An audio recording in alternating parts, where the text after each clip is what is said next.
DS classes में दिनेश संदेशा कक्षा द्वादशी विषय गणित जो अध्ययन कर रहे हैं दूसरा अध्याय प्रतिलोम त्रिकोणमितीय फलन इनवर्स ट्रिग्नोमेट्रिक फंक्शंस।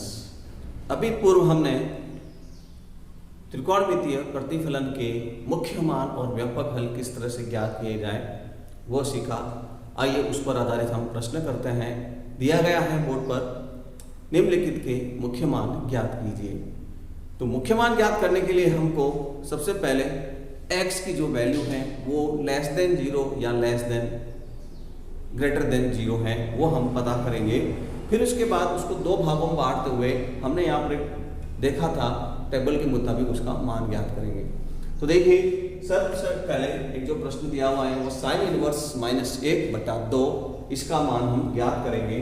तो पहला प्रश्न हम करने वाले हैं साइन इनवर्स -1/2 का मुख्य मान। तो माना कि वो थीटा के बराबर है।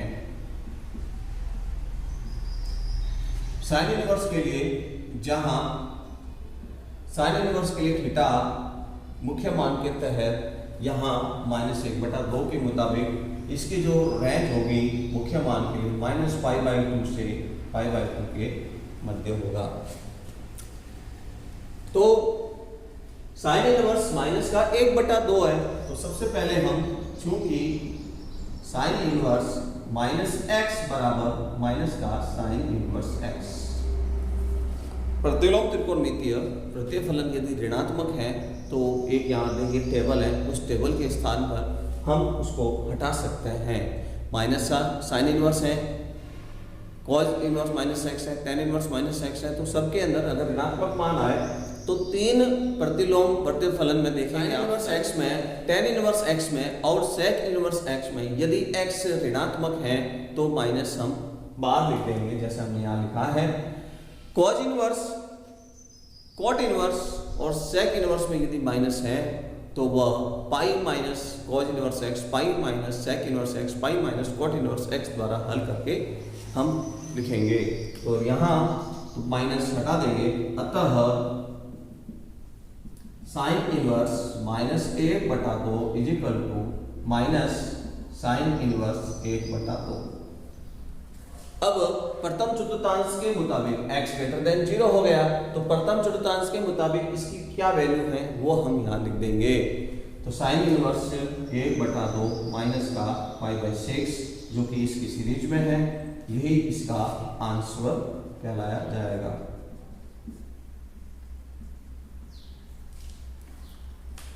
इसी तरह से जो दूसरा क्वेश्चन है कॉज इनवर्स -1/2, तो हम वापिस इसी को भी थीटा के रूप में मानते हैं।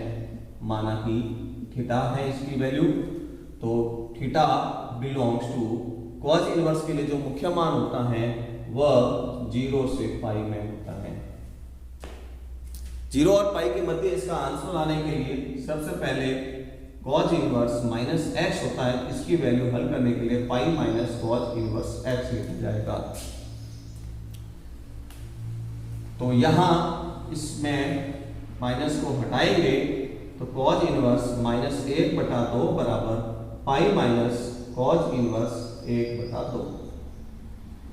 तो पाई माइनस कॉज इनवर्स 1/2, x का मान 0 से बड़ा है, अर्थात ये प्रथम चतुर्थांश के मुताबिक कॉज इनवर्स 1/2 कहाँ होगा तो π/3 पे होगा। तो इसकी जो वैल्यू बनेगी कॉज इनवर्स -1/2 की हल करने पर 2π/3 या 120 डिग्री बनेगी। तो इसी तरह से तीसरा जो क्वेश्चन है वो है कोसेक इनवर्स -√2। तो उसको भी हम मानते हैं, माना कि कोसेक इनवर्स -√2 बराबर, यहाँ पर इसमें थीटा की जो वैल्यू ली जाएगी जहां थीटा बिलोंग्स टू -π/2 से π/2 और 0 के अतिरिक्त 0 इसमें नहीं आएगा, 0 पर ये मान अपरिभाषित हो जाएगा। तो इसकी वैल्यू निकालने के लिए पहले चूंकि cosec inverse -x is equal to minus का कोसेक इनवर्स x, तो कोसेक इनवर्स माइनस एक्स है, तो यहाँ जो प्रश्न दिया हुआ है ऋणात्मक मान हटाने के लिए कोसेक इनवर्स माइनस का वर्गमूल 2 बराबर माइनस का कोसेक इनवर्स वर्गमूल 2।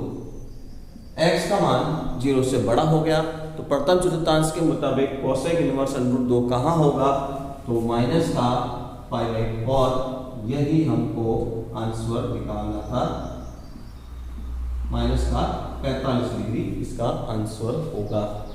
तो हम जो पढ़ रहे हैं इनवर्स के प्रिंसिपल्स वैल्यू प्रतिलोम प्रतिफलन के मुख्य मान ज्ञात करना सीख रहे हैं। ये आधारित होगा x पर, यदि x का मान ग्रेटर देन है या x का मान लेस देन है उस पर आधारित होगा। लिखिए समझकर। तो आइए देखिए एक और हम प्रश्न हल करते हैं। लिखा हुआ है tan inverse √3 minus cot inverse minus √3 की वैल्यू क्या है ज्ञात करनी हमको।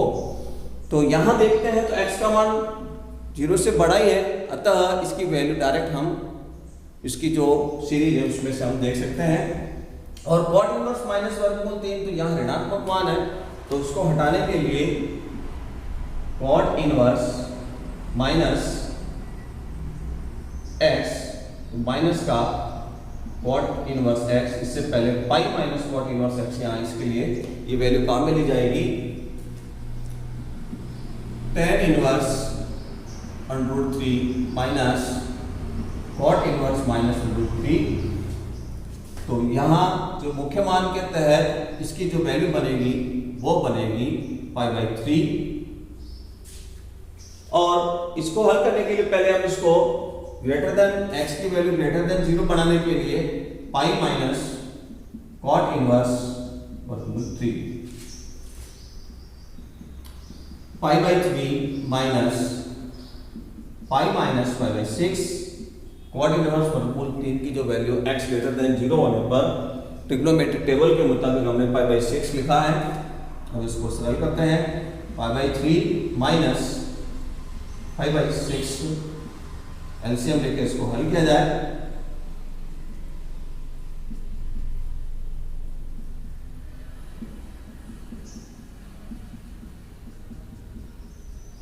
तो जो प्रश्न में हमको दिया हुआ था उसका मान माइनस का π/2 इसका आंसर आया। लिखिए समझकर। इसी प्रश्न को हम एक डायरेक्ट मेथड से करते हैं। शॉर्ट मेथड में हम इसको ऐसे कह सकते हैं, जो प्रश्न में दिया हुआ है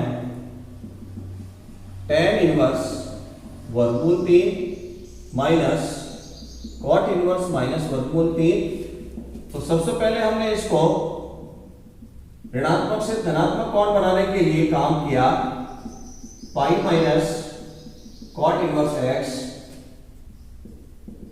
तो यहां tan इनवर्स वर्गमूल 3 minus pi minus cot inverse वर्गमूल 3। जब ब्रैकेट हटाऊंगा मैं यहां पर, तो tan इनवर्स वर्गमूल 3 माइनस का pi minus minus plus cot inverse वर्गमूल 3, इन दोनों को साथ में देखते हैं तो tan इनवर्स वर्गमूल 3 प्लस cot इनवर्स वर्गमूल 3, ये जो यहाँ वैल्यू बनती है ये प्रतिलोम त्रिकोणमिति की सरसमीका के मुताबिक tan inverse x plus cot inverse x is equal to π/2। यहाँ इसको स्थान पर π/2 लिखा जा सकता है इनवर्स की सरसमीका के मुताबिक। तो π/2 माइनस पाई, और इस तरह से इसका आंसर π/2 माइनस का π/2 बन जाएगा। तो ये शॉर्ट मेथड से भी इसको किया जा सकता है। इसमें हमने यहाँ प्रतिलोम त्रिकोणमितीय फलन की सरसमीका का प्रयोग किया गया है। tan inverse x plus cot inverse x is equal to π/2।